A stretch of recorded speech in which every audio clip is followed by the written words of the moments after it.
Vida,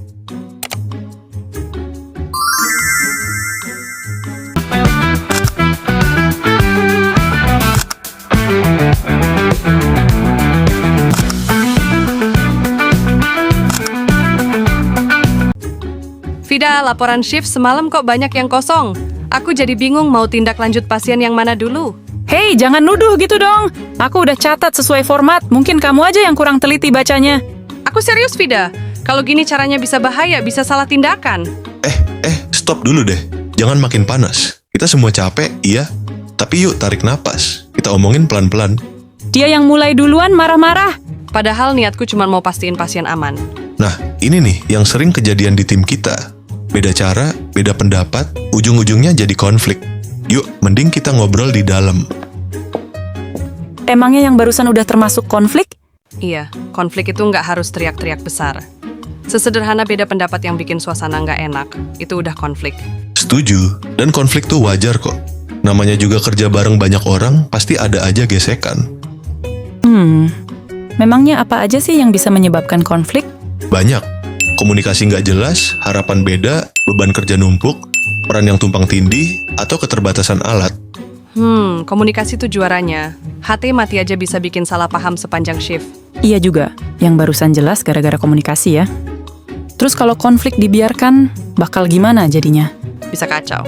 Kerjaan nggak jalan, pelayanan lambat, pasien yang rugi. Tapi kalau kita kelola dengan benar, justru bisa bikin kita lebih kompak, kan?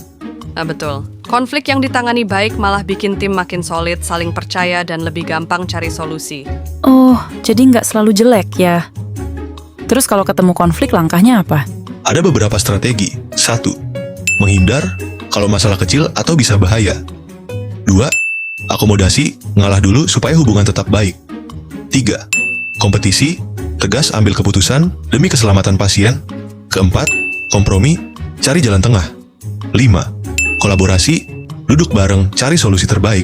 Wih, ternyata banyak opsi, jadi nggak harus saling ngotot ya. Iya ya, tinggal lihat situasi. Contoh gampangnya gini, kita beda pendapat soal pasien mana yang harus ditangani dulu. Kalau sama-sama keras kepala, bisa bahaya buat pasien.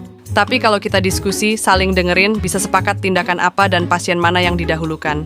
Nah, itu baru tim solid. Pasien aman, kita juga adem. Kayaknya kita butuh skill khusus ya biar konflik nggak kebablasan. Betul.